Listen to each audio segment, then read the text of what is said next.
For centuries, humanity has charted its course across the world, with each region rising and falling, shaped by history, environment, and circumstance. But today, a new chapter is unfolding. Africa, the birthplace of civilization, stands at the threshold of transformation. The seeds of greatness have always been there. Now they are breaking through the soil. But why, for so long, has Africa's potential remained untapped? Was it a question of brain power or something deeper, something rooted in the historical, geopolitical, and economic forces that shaped the modern world? This is a story of resilience, of progress, and of the undeniable strength of the human spirit.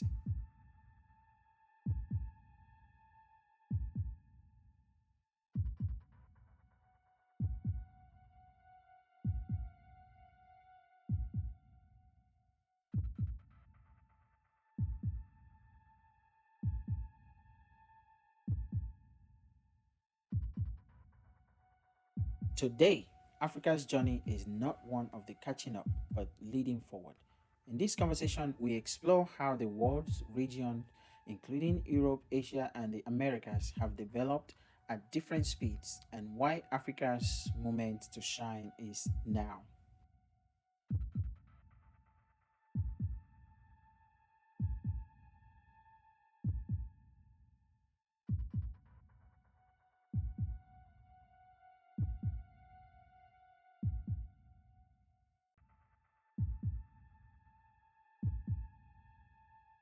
This is not just Africa's story, it's the story of all humanity. From the challenges of history to the possibilities of tomorrow, the time has come to embrace a future where every continent, every people, and every mind is part of the global journey to progress. The seeds of greatness are already planted. Now it's time to watch them grow.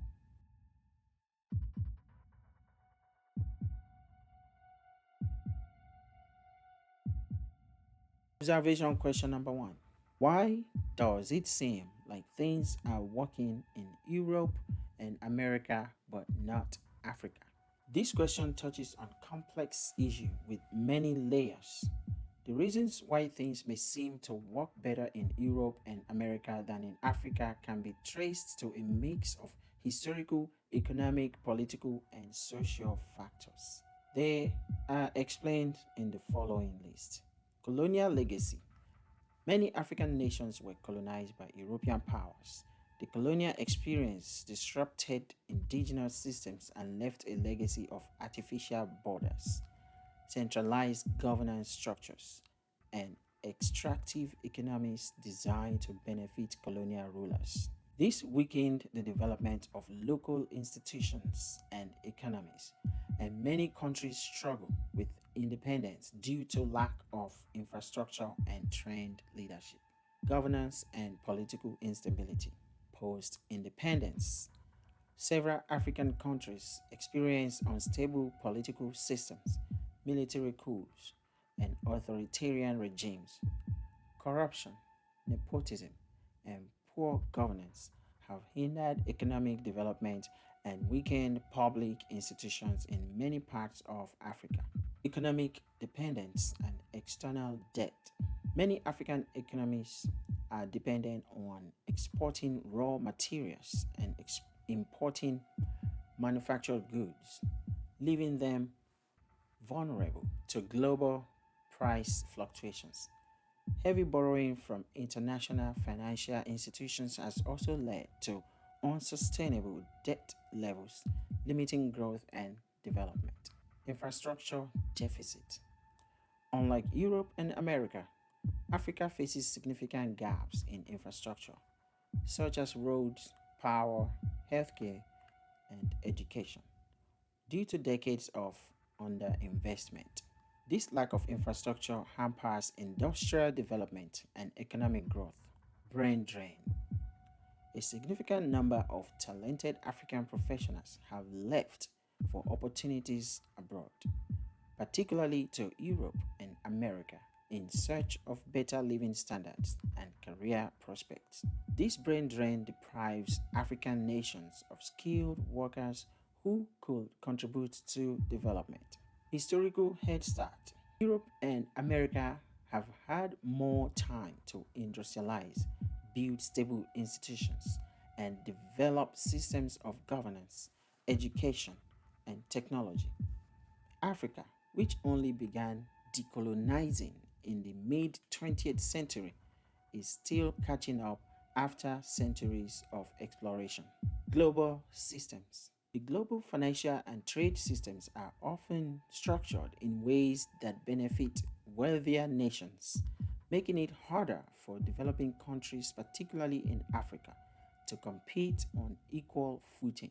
Trade imbalances, unfavorable terms of trade, and economic policies influenced by international organizations also play a role. Perception and media. Often, Africa is portrayed in a negative light in global media, focusing on poverty, conflict, and underdevelopment. This can create a perception that nothing works in Africa, even though there are many success stories across the continent, including thriving businesses, innovation, and cultural resilience. While these factors contribute to the differences between Europe, America, and Africa, it's essential to recognize that many African nations are making significant progress in areas such as technology, entrepreneurship, and democratic governance. The continent's potential is vast and positive change is happening, although the pace and visibility of it might not always match expectations. Observation question number two. Is it true that the size of Africa is bigger than Europe, Asia, and America combined? Africa is indeed larger than many people realize, but it is not bigger than Europe, Asia, and America combined. Here is a clear breakdown of the actual sizes. Africa's size is approximately 30.37 million square kilometers. Europe's size is around 10.18 million square kilometers.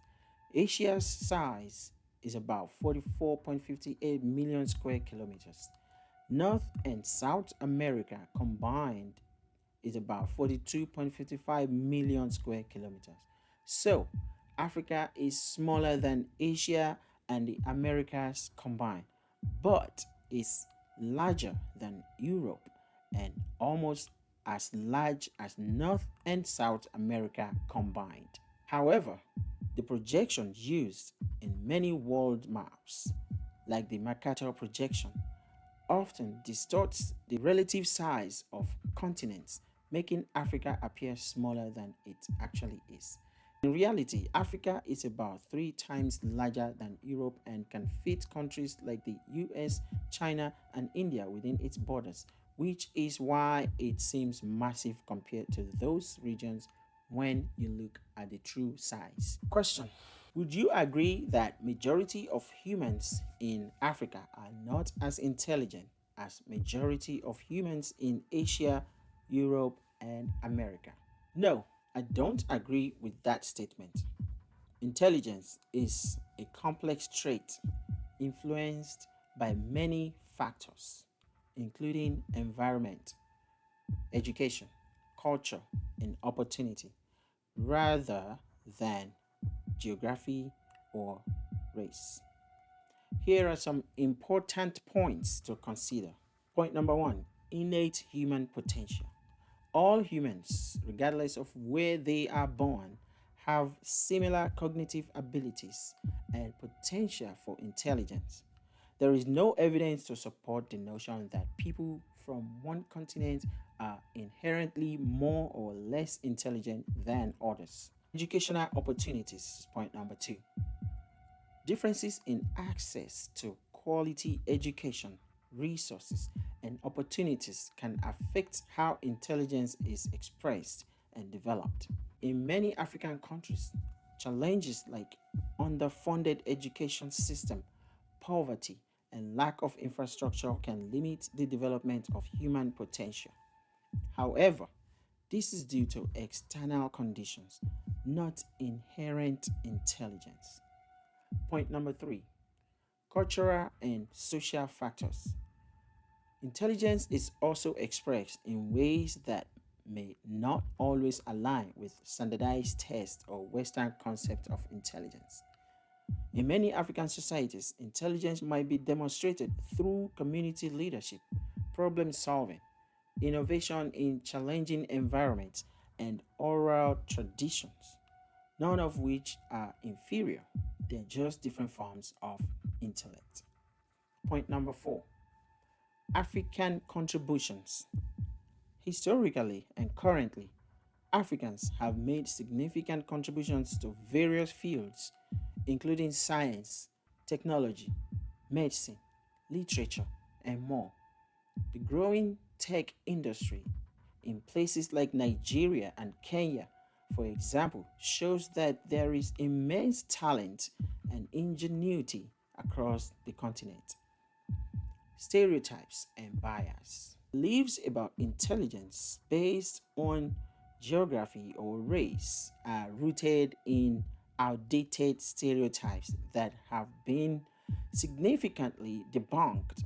These stereotypes can perpetuate harmful views and ignore the diversity of intellectual achievements found across all continents. To sum it up, differences in visible outcomes related to intelligence are often due to external factors like education, opportunities, and socio-economic conditions rather than inherent differences in cognitive abilities between people from different regions. Next question. The whole earth was the same before European, Asian, and Americans developed their portion of the earth. Why is it difficult for many African countries to keep up with the development pace of the world?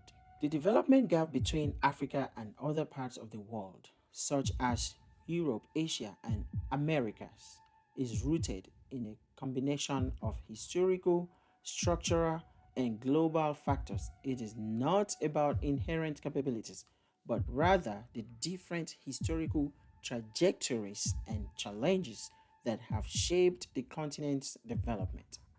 Here are some key reasons why many African countries have struggled to keep pace with the rapid development seen in other regions. Key point number one, colonial legacy, exploitation and disruption.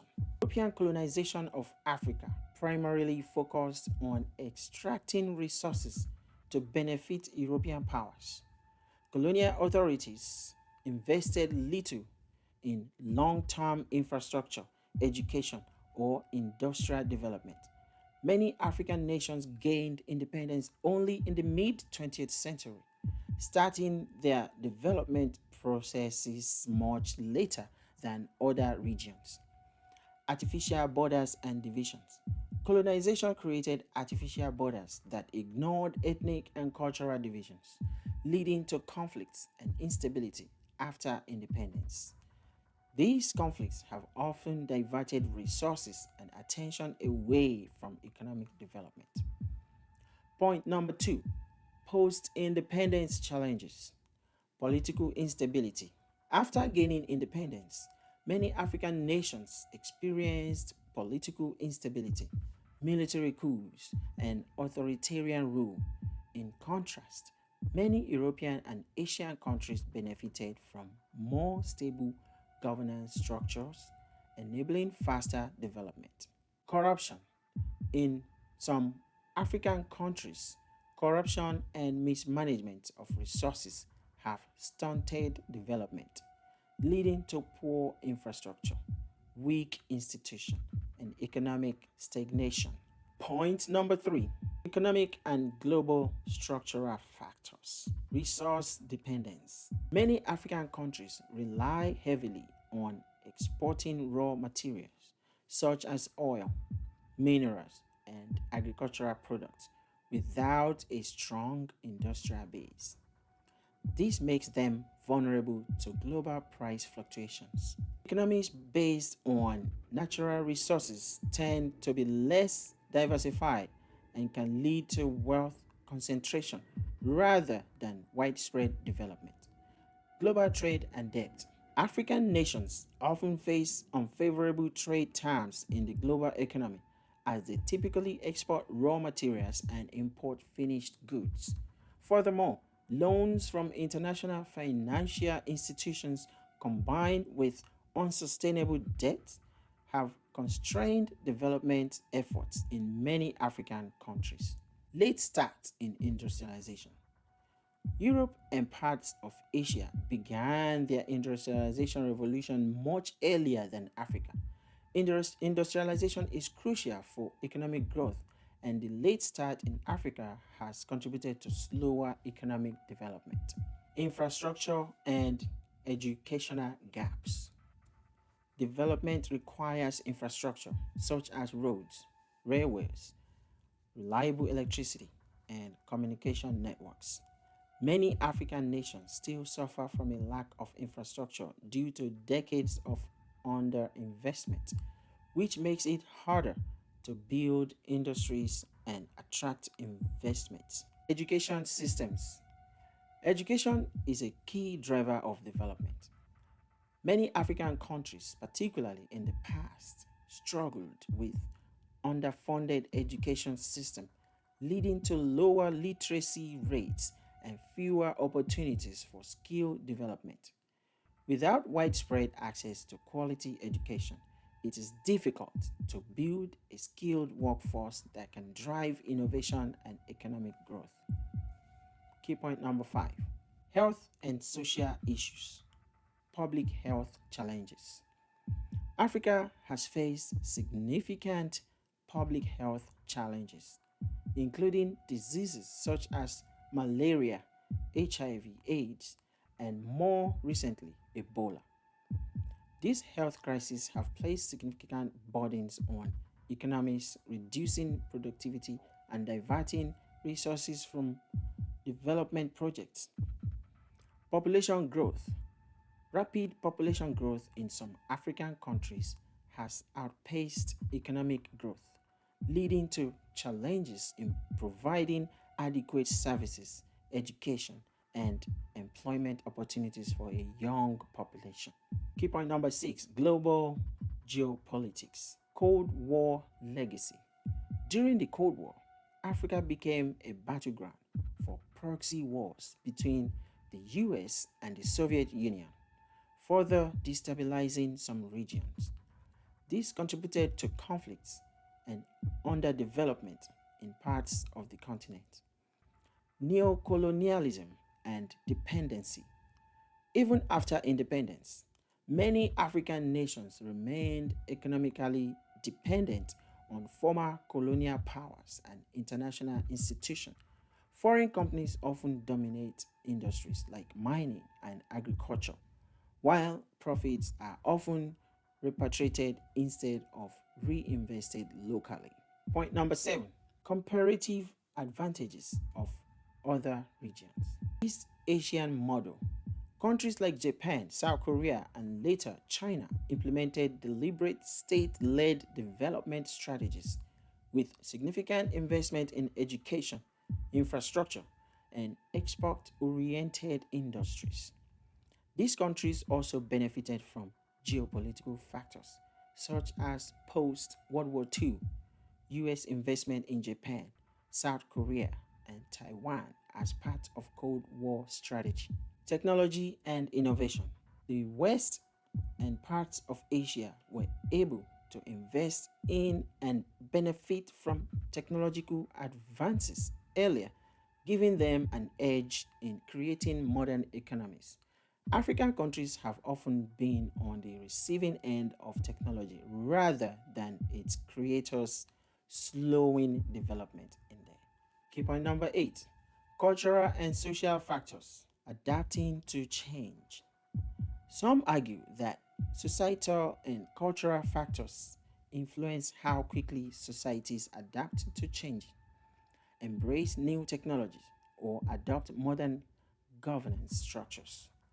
However, It's important to note that this is not unique to Africa, as every society has evolved at its own pace.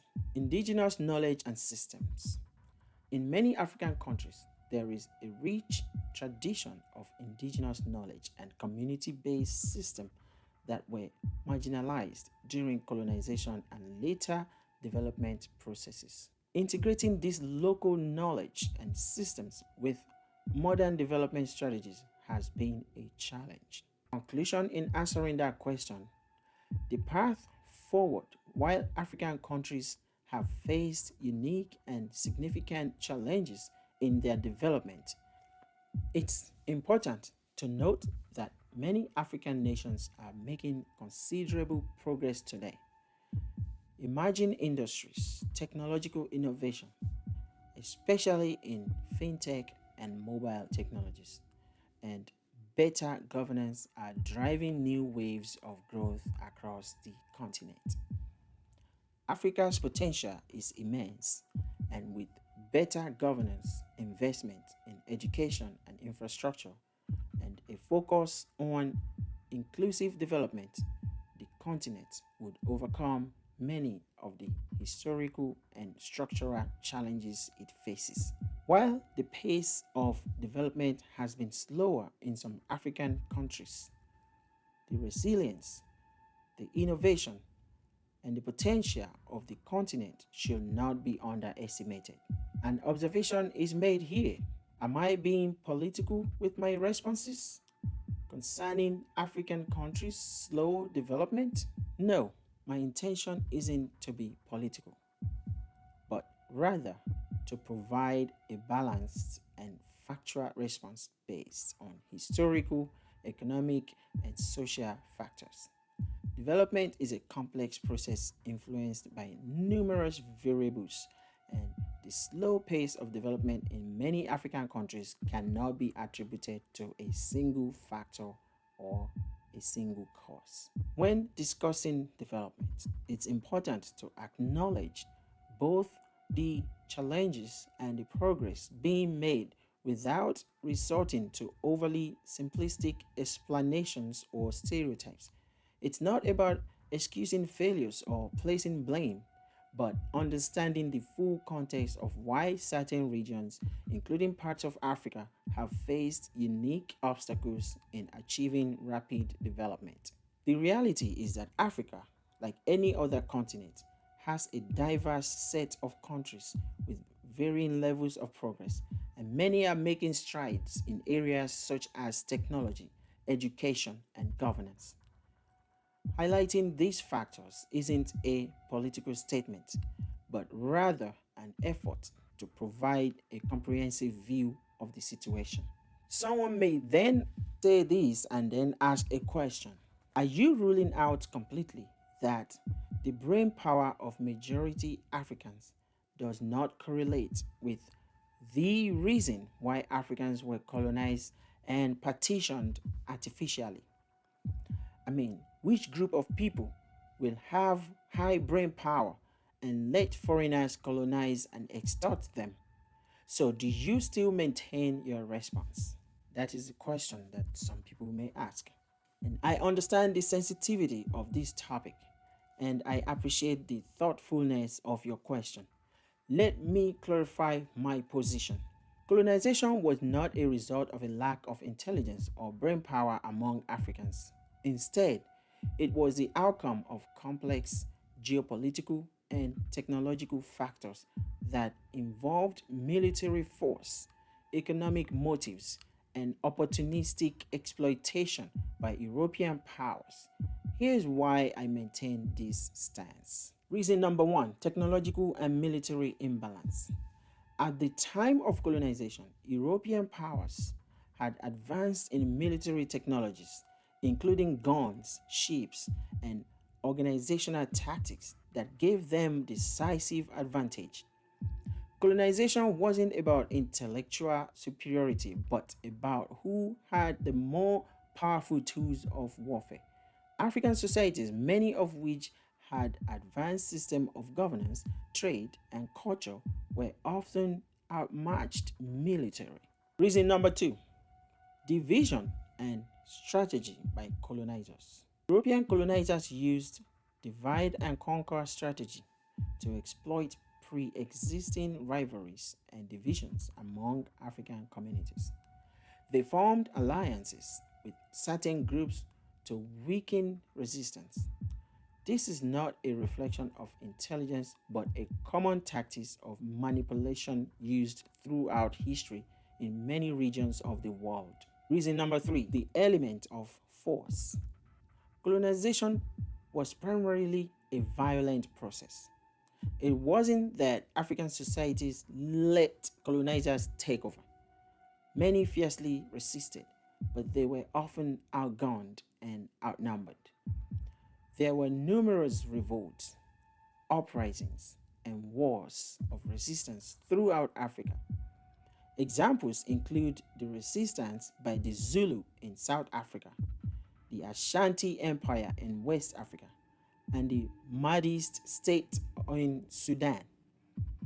These resistances are clear indications of the strategic and organized responses from African societies. Reason number four, colonization worldwide. Colonization wasn't unique to Africa. Various regions, including parts of Asia, the Americas, and the Pacific Islands, were also colonized. Many indigenous peoples around the world, regardless of their intellectual or cultural capabilities, fell under colonial rule because of the same imbalances in military power, strategy, and global dynamics. The colonization of India and large parts of Southeast Asia, for instance, followed similar patterns, and these societies were just as intellectually advanced. Reason number five, colonial exploitation was strategic, not intellectual. European colonization was driven by economic exploitation, including the extraction of resources, the establishment of trade routes, and access to cheap labor. These motivations were not based on a perceived lack of intelligence in the colonized region, but on Europeans' desires to expand their wealth and influence. Many colonized regions, including part of Africa, had thriving civilization before colonization, such as the kingdoms of Mali, Benin, and Great Zimbabwe. And European interest was often in the wealth and resources these societies had. Reason number six, African contributions to global knowledge. African civilizations contributed significantly to global knowledge, particularly in fields such as mathematics, astronomy, metallurgy, architecture, and philosophy. Timbuktu, for instance, was a center of learning in the medieval world, with scholars from across Africa and the Middle East exchanging ideas. These achievements reflect significant intellectual capability and innovation that existed in Africa long before and during European contact. Reason number seven, external factors in colonization. Colonization in Africa also occurred at a time when many African societies were in the process of internal transformation, dealing with local conflicts or adapting to changing trade dynamics. Europeans exploited these moments of transition and used them to their advantage. However, this doesn't imply intellectual inferiority. Rather, it reflects how external forces can capitalize on moments of vulnerability. Reason number eight, colonialism doesn't reflect brain power. If colonization reflected a lack of intelligence, then we would have to say the same about every other colonized region in the world, including vast parts of Asia, the Americas, and even parts of Europe that were occupied by foreign powers at various points in history.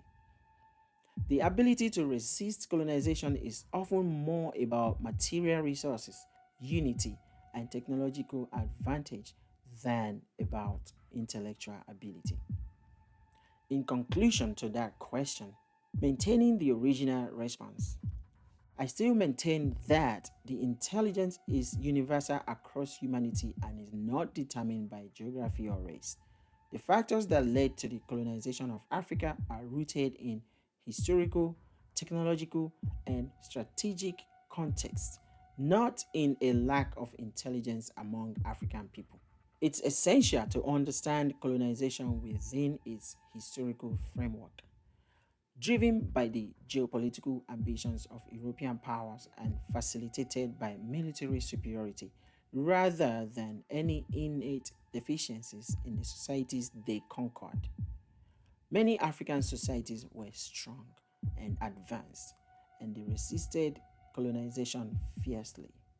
The process of colonization does not reflect a measure of intelligence, but rather the interplay of power, resources, and timing in history. Then somebody asks a question, okay, then, what factors made colonizers strategically, economically, and militarily ahead of their colonized, if not brain power? That's a good question. This is a great question that touches on the deeper historical and structural factors that allowed European colonizers to gain a strategic, economic, and military advantage over the regions they colonized, including Africa. Importantly, this advantage wasn't due to superior intelligence or brain power, but rather a combination of historical developments, geographical luck, and technological advancement. Here are key factors. Key factor number one, geographical advantage, guns, germs, and steel theory. Agriculture and animal domestication. The regions of Europe, the Middle East, and parts of Asia had access to fertile land suitable for early agriculture and the domestication of large animals like horses, cattle, and sheep. This allowed these societies to develop stable food supplies, settle into larger communities, and eventually grow cities. Africa, in comparison, has vast deserts, jungles, and diseases like malaria that made large scale agriculture and urbanization more difficult in some regions. East West axis, Europe and Asia, being oriented along an east west axis, have climates that are more uniform across large areas.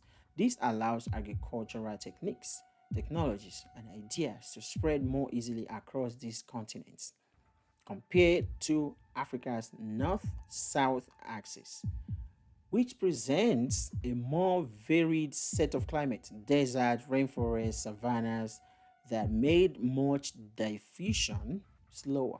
Key point number two, technological development, firearms, and naval powers. By the time of colonization of Africa, European powers had developed advanced firearms, cannons, and naval vessels. This military technology allowed Europeans to overpower indigenous armies that were often armed with traditional weapons like spears, bows, and swords. Crucially, the development of these technologies was largely due to centuries of warfare in Europe, as well as the scientific and industrial revolutions. Now, industrial revolution. The industrial revolution, which began in Europe in the 18th century, provided European powers with an unprecedented capacity to produce weapons, ships, and other goods on a massive scale. This gave them a military and economic edge that no other region, including Africa, could match at that time. This industrialization was a product of technological innovation, access to resources like coal and iron, and centuries of incremental advances in science and engineering. Justification number three, political centralization and state formation. European competition. Europe was a fragmented continent with numerous competing kingdoms and nation states. This constant competition forced European states to innovate politically, economically, and militarily to survive and gain power. European rulers invested heavily in military technologies and state building to protect their borders and expand their influence.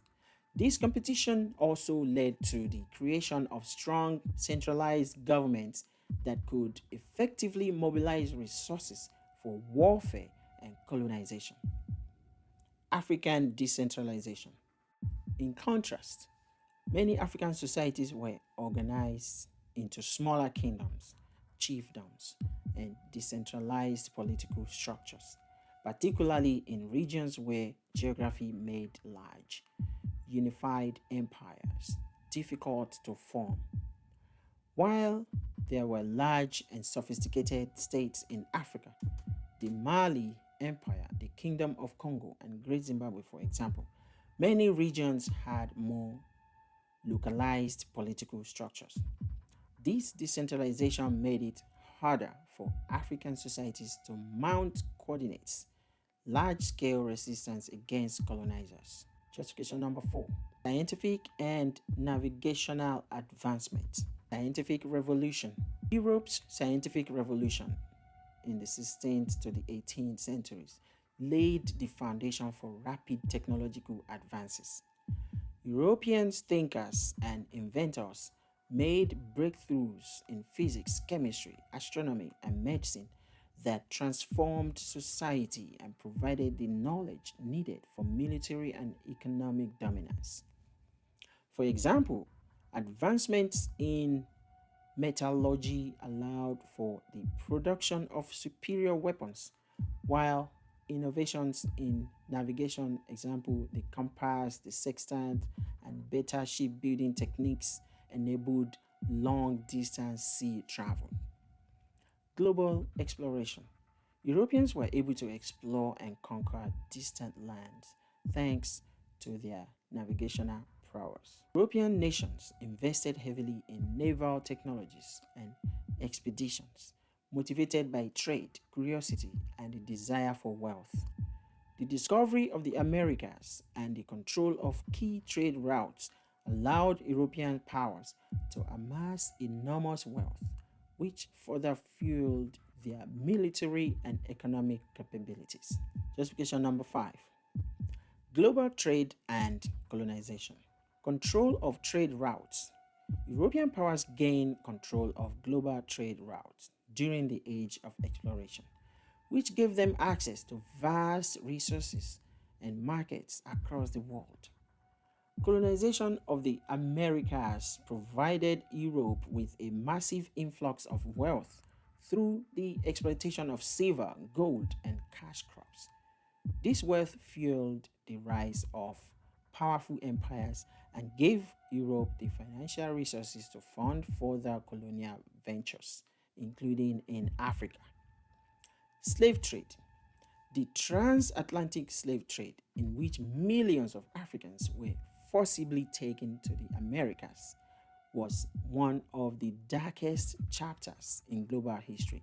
It played a significant role in the economic development of Europe and the Americas, but it devastated African societies. The loss of human capital weakened many African kingdoms, and the trade disrupted traditional economies, making it easier for European powers to later colonize these regions. Justification number six, disease and immunity. Impact of disease. Europeans, having lived in dense populations and with domestic animals for millennia, developed immunity to many diseases, including smallpox, measles, and influenza. When they came into contact with indigenous populations in the Americas and parts of Africa, they brought these diseases with them. Many indigenous populations had no immunity to these diseases, leading to devastating epidemics that wiped out large portions of the population. This biological advantage helped European colonizers gain a foothold in the Americas and some parts of Africa. Africa's disease burden. In parts of Africa, diseases like malaria and sleeping sickness hindered Europeans' expansion for centuries. It wasn't until the development of treatment like quinine for malaria that Europeans could venture into the interior of the continent, which helped facilitate the scramble for Africa in the late 19th century. Justification number 7: ideological justification and racism, civilizing mission and racism. European colonizers often justified their conquest through ideologies that framed colonization as a civilizing mission. This was rooted in racist beliefs that Africans and other colonized peoples were inferior and needed European governance to be civilized. This false narrative of European superiority based on race rather than intelligence or any objective measure became a way to morally justify the exploitation and subjugation of colonized people. Propaganda and control. Colonizers also used propaganda to maintain control, fostering division among African groups and portraying resistance as primitive or backward. This was a tool of psychological warfare rather than any measure of inherent differences in intelligence. Justification number 8: European colonial ambitions, economic exploitation, and wealth accumulation. European countries were motivated by economic interests. The desire for resources like gold, diamonds, ivory, rubber, and later oil made Africa an extractive target for colonization. The extraction of wealth from colonized lands helped to fund further technological advancements and military superiority. The wealth gap that developed between colonizing and colonized countries was thus an outcome of exploitation rather than intelligence. In conclusion to this question, it wasn't about brain power. The colonization of Africa and other regions was not a result of Europeans being inherently more intelligent. Instead, it was the result of 1. Technological and military advancement rooted in specific historical and geographical factors. 2. Europe's industrial and scientific revolutions. 3. Political centralization and state building driven by competition among European nations. 4. Economic motivations and global trade dynamics that favored Europe. 5. The exploitation of Africa's resources and people, which weakened African societies. 6. The use of strategic, military, and ideological tools to maintain control. The historical trajectory that led to European colonization was shaped by these material, environmental, and technological factors, not by differences in innate cognitive ability.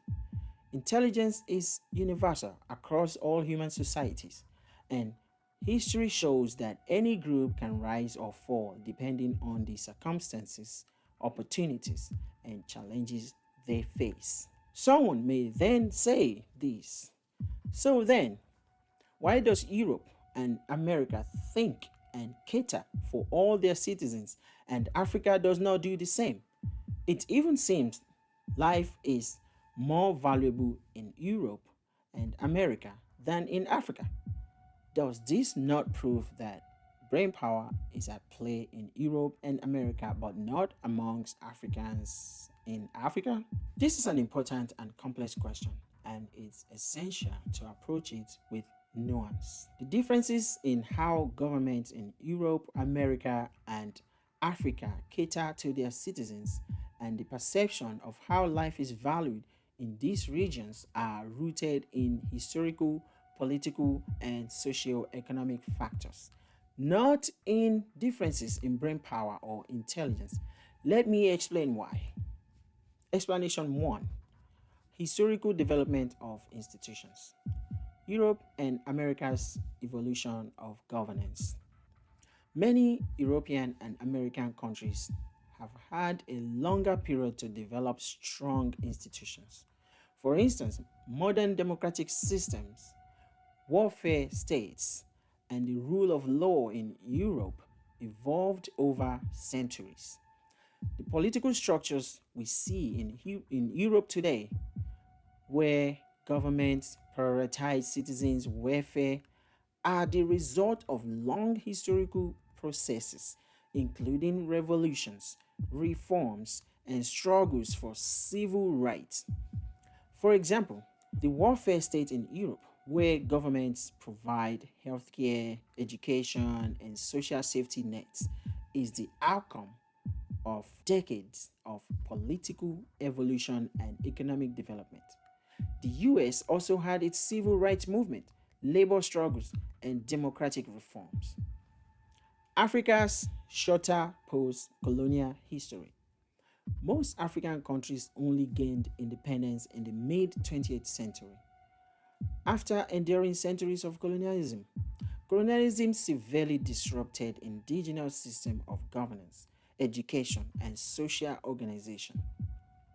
After independence, African nations had to build their institutions from scratch, often under conditions of extreme poverty, external interference, and internal conflict.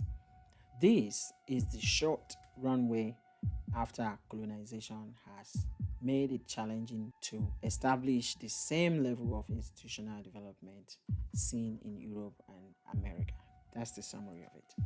Reason number two, political instability and governance issue. Post post colonial challenges. Many African countries experienced political instability after gaining independence. The artificial borders created by colonial powers often grouped together diverse ethnic and cultural groups, leading to internal conflicts.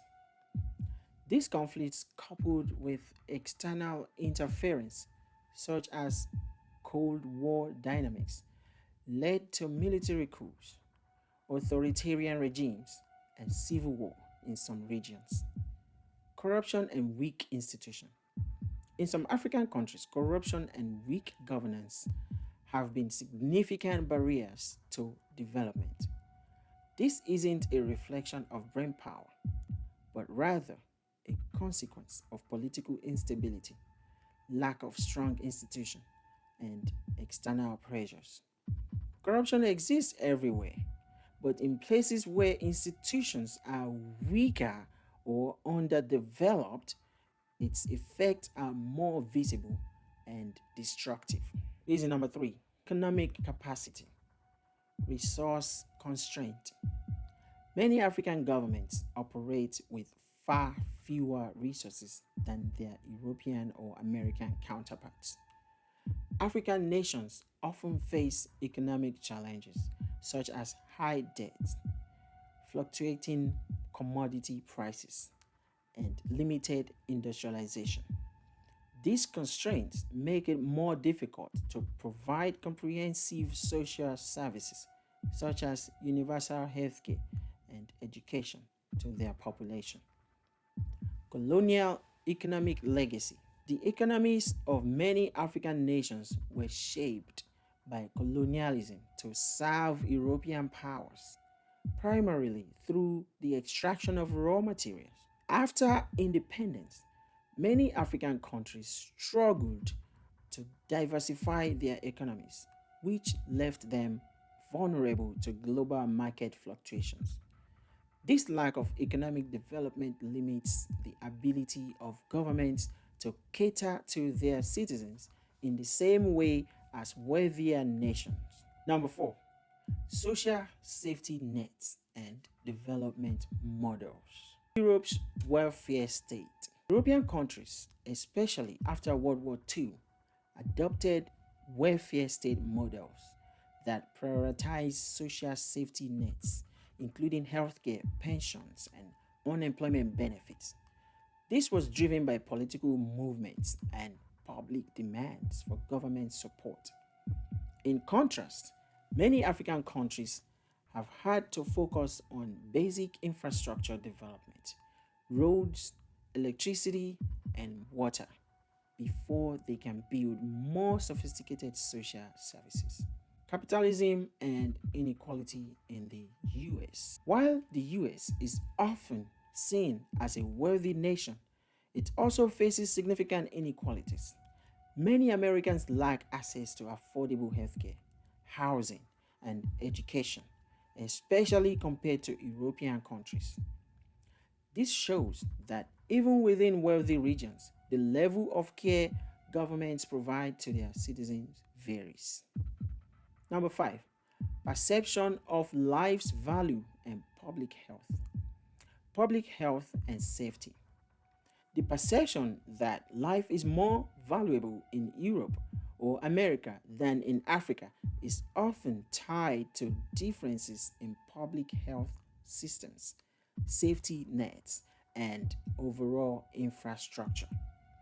European countries tend to have better healthcare systems and emergency response capabilities due to their wealth, long standing investment in public health, and lower levels of poverty. In contrast, African countries often face underfunded health systems, limited access to emergency services, and a higher burden of diseases like malaria and HIV/AIDS. These structural inequalities create a perception that life is less valuable in Africa, but it is more about resource allocation than inherent difference in how people value life. Media and perception. Western media tends to highlight poverty, conflict, and health crises in Africa, which reinforces the perception that life is less valued on the continent. However, in many African societies, there is a strong emphasis on community, family, and social bonds that reflect a deep value for human life. The issue is often the lack of resources to adequately protect and serve people rather than a lack of concern or intelligence. Number six, cultural differences and definitions of development. Different development paths. Development is often measured using Western frameworks, which emphasize GDP, infrastructure, and industrialization. However, African societies have rich cultural traditions, social systems, and community based structures that may not fit into these frameworks. In some African contexts, life is deeply valued through social cohesion, community support, and cultural practices, even if this isn't reflected in the same governmental systems as in the West. Focus on the collective versus individual. Many African societies historically emphasized collective well being and community over the individualism that often defines the Western societies. This can sometimes lead to a perception that individual lives are less valued, but in reality, it is a different expression of social organization and responsibility. Number seven, legacy of exploitation. Colonial and neo-colonial exploitation. African countries were systematically exploited for their resources and labor under colonial rule, and even post independence, some countries have continued to experience economic exploitation in the form of unfavorable trade deals, foreign corporate influence, and debt traps. This legacy has left many African countries with fewer resources to invest in their people, even though the desire to improve citizens' well being is present among African leaders and communities. Number eight, examples of progress in Africa. Rwanda's post conflict development. Rwanda, after the 1994 genocide, has made remarkable strides in healthcare, education, and infrastructure. The country has one of the fastest growing economies in Africa, and the government has implemented policies that prioritize the well being of its citizens. Kenya's tech innovation. Kenya has become a leader in tech innovation with initiatives like M-Pesa mobile banking, revolutionizing financial inclusion. The government has also made significant investments in education and technology. Ghana and Botswana. Both Ghana and Botswana have stable political systems and are known for their relative transparency, economic growth, and investment in education and healthcare. These examples demonstrate that African countries are not less capable of governing or valuing life. They are dealing with different sets of historical and structural challenges. Many African nations are making progress, and given the right conditions, such as stability, investment, and time, they can and are developing systems that cater to their citizens. They can and are developing systems that cater to their citizens. Conclusion on this question: it's about circumstances, not brain power. The differences in how governments in Europe, America, and Africa cater to their citizens are not rooted in differences in intelligence or brain power. Instead, they are the result of historical, structural, and economic conditions that have shaped how these regions developed. Europe and America had certain advantages, such as access to resources, longer periods of political stability, and earlier technological advancements that allowed them to develop systems that better serve their citizens. African countries, on the other hand, have faced a shorter post colonial period, challenges from weak infrastructure, and political instability, which have delayed their development. However, many African nations are making significant progress today. It's essential to recognize that development takes time and that intelligence is universal. With the right conditions, African countries can and will continue to improve the lives of their citizens. Now, someone may say, it seems you are further proving that brain capacity among majority Europe, Asia, and America is far more than seen in African majority. In terms of technology, military strategy, economics, religion, and human development, Africans are lacking in these areas. This could also be so because the African humans have less brain power and intellect biologically. It's important to address this concern with careful consideration of historical, scientific, and social context. The idea that one group of people has less brain power or is inherently less intelligent based on their ethnicity or geography region is not supported by modern science. Intelligence and human development are shaped by a wide range of factors, including environment, history, education, opportunities, and social structures, rather than biological differences between populations. Let's explore why this is the case. Explore number one: no scientific evidence of biological differences in intelligence. Human genetics. Modern genetics shows that all human populations share roughly the same genetic makeup, and there is no evidence to suggest that people from different continents have significant biological differences in brain capacity or intelligence. Genetic variation among humans is minimal, and the differences we see in the society's development are not linked to inherent brain power but to other external factors. IQ and intelligence testing. Studies in intelligence, such as IQ tests, are often influenced by environmental factors like access to education, nutrition, and cultural biases in the tests themselves.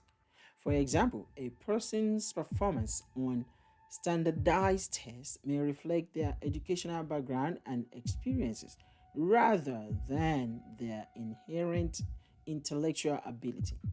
Intelligence is multifaceted and cannot be reduced to one number or one measure. Number two, historical and environmental factors, geography and resources. Many of the differences in development between Africa and other regions can be attributed to geographic and environmental factors. For example, Europe and parts of Asia had access to abundant natural resources, favorable climate for agriculture, and early advantages in trade routes. This allowed for the early accumulation of wealth and power in those regions. Colonialism's disruption. Africa's history was significantly disrupted by the transatlantic slave trade and colonialism. These processes drained Africa of its human and material resources, devastated local economies, and dismantled existing social and political structures. African countries, which had rich cultures, advanced societies, and strong political systems before colonization, were thrown into a cycle of dependency, exploitation, and underdevelopment. Number three, intelligence is shaped by environment, not biology. Education and opportunity. Intelligence and intellectual development are heavily influenced by access to education, quality nutrition, and supportive environment. Many African countries, especially after gaining independence, struggled with limited access to education due to economic hardship, political instability, and a lack of infrastructure. These factors have nothing to do with inherent brain capacity. Economic inequality. Poverty has a profound impact on brain development and cognitive performance. In wealthier countries, children have better access to healthcare, early childhood education, and stimulation that supports cognitive development. In contrast, children growing up in poverty, regardless of where they are in the world, often face greater challenges in reaching their full potential. Number four, technology and knowledge transfer. Delayed industrialization. Europe and parts of Asia benefited from early industrialization, which accelerated technological development. This historical head start gave them a technological advantage over regions that were colonized or economically marginalized. Africa's underdevelopment is not due to a lack of intellectual capacity, but rather due to the historical timing of industrial revolutions, global trade dynamics, and external interventions like colonization and the slave trade. Innovation in Africa today. Despite the challenges, African countries are producing remarkable technological innovations today. For example, Kenya is a leader in mobile banking technology with the creation of M-Pesa. African scientists, entrepreneurs, and academics are making strides in many fields from healthcare to education and technology. Number five, cultural and societal systems. Different measures of development. Societies around the world develop in different ways based on their environmental, social, and historical circumstances. Many African societies historically placed a strong emphasis on community, oral traditions, and collective knowledge. These are sophisticated systems of social organization, but they are not always measured by the same standards as Western concepts of development, such as industrialization or technological advancement. Indigenous knowledge systems. African societies have long contributed to knowledge in fields like mathematics, metallurgy, agriculture, and philosophy. Many of these contributions have been overlooked or undervalued in mainstream historical narratives. but they reflect the intellectual achievements of African civilization. Number 6, colonialism and its lasting impacts. Economic exploitation. Colonial powers extracted enormous wealth from Africa without investing in its development. This extraction created an economic imbalance that left many African nations impoverished after independence. Colonialism also disrupted local governance systems, leaving many African countries with fragile political institutions that struggled to meet the needs of their populations. Cultural suppression. Colonizers often sought to suppress African cultural and intellectual traditions, imposing European languages, European religion, and systems of governance.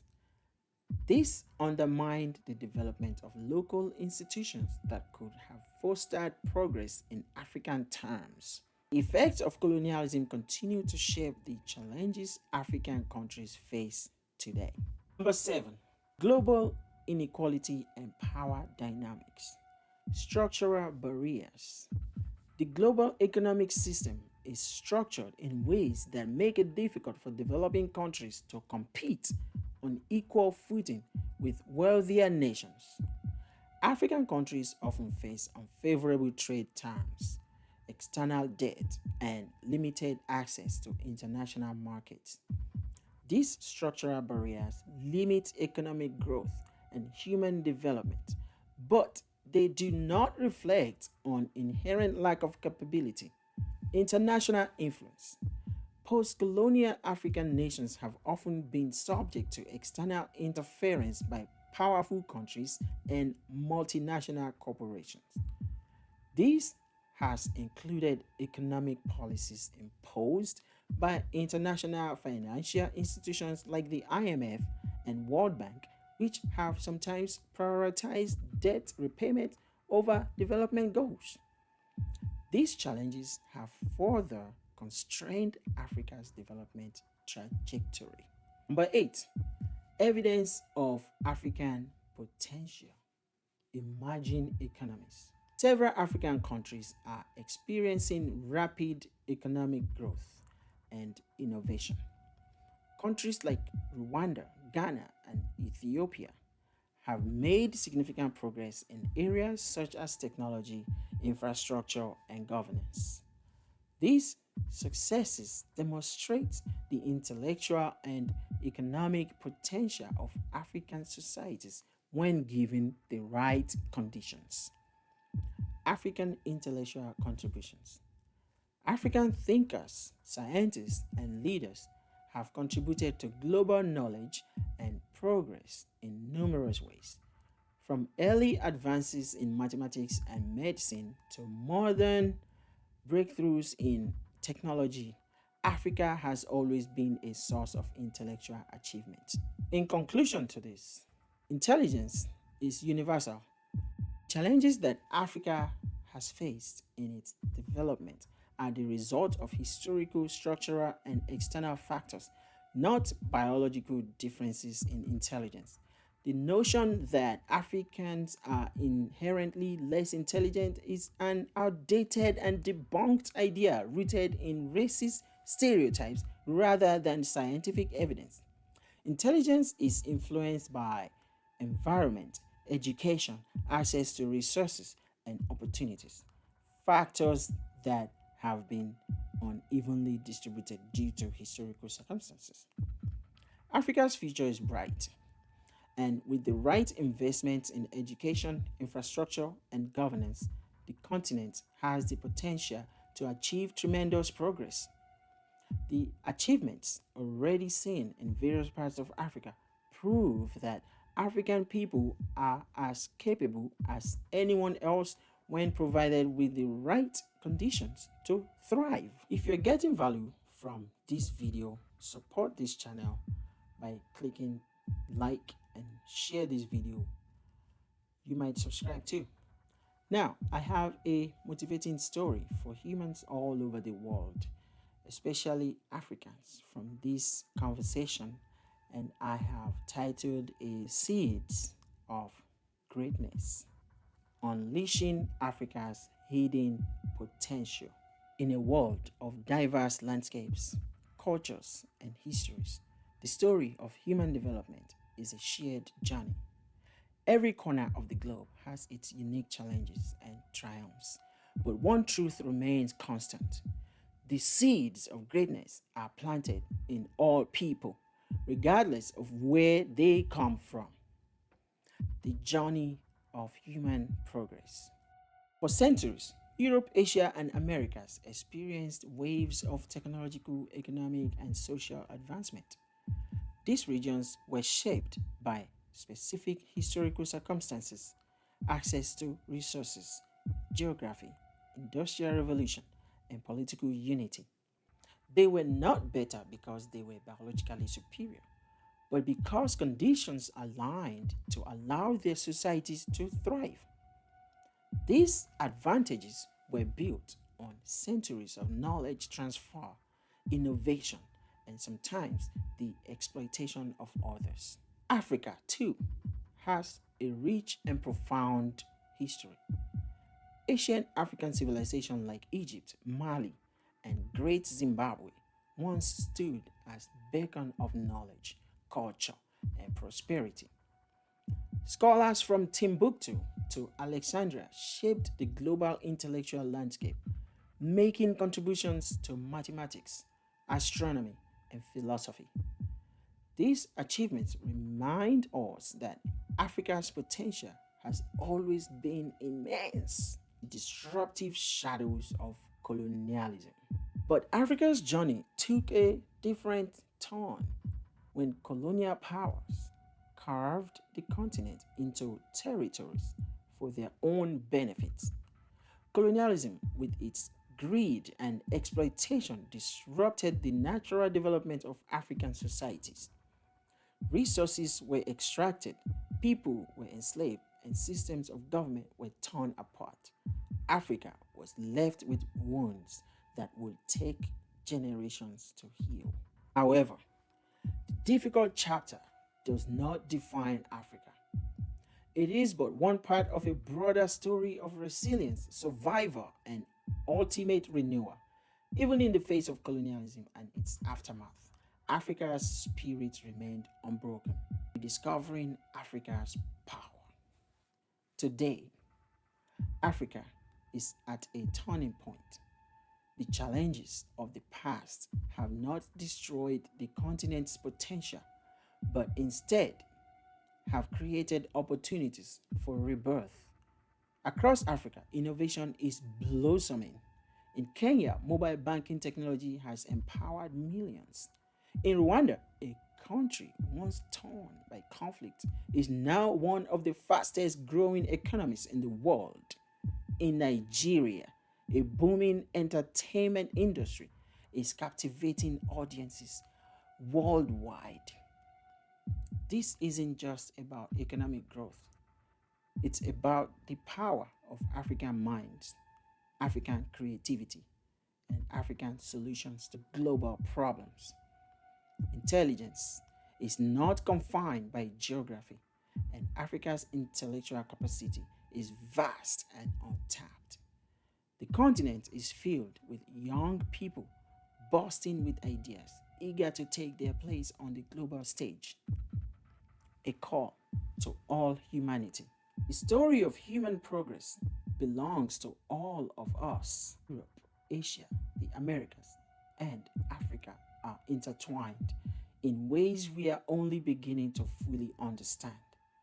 No region has a monopoly of greatness, and no people are destined for mediocrity. What matters is not where you begin, but the conditions you create for yourself and your community. To all Africans, the message is clear: your potential is boundless. You are descendants of thinkers, builders, and leaders. You are capable of shaping your own future and contributing to the world in ways that will leave an indelible mark. Yes, the journey has been difficult, but history shows us that Adversity often births the greatest victories, and to people all over the world. Let us remember that we are all part of this shared human journey. Whether you are in Europe, Asia, the Americas, or Africa, you have the power to shape your future, to break through the barriers of history, and to create a world where all humans' potential is realized. The future belongs to the dreamers. Africa's story, like the story of every region, is one of possibility. It is a story of people who refuse to be defined by the struggles of the past. It is a story of visionaries who look to the future with hope. The seeds of greatness are in every person, every culture, and every land. Now is the time to nurture those seeds and watch them grow into the full flowering of human potential. The future is in your hands, and together we can build a world where every person has the opportunity to rise. The seeds of greatness reminds us that no single region or people is inherently more capable or intelligent than another. Instead, it's the system we create, the challenges we overcome, and the opportunities we seize that determine our success. Africa's time is coming, and with it, the world will see the full brilliance of a continent ready to shine on the global stage. Thank you for watching now. I'll see you in another video. Bye for now.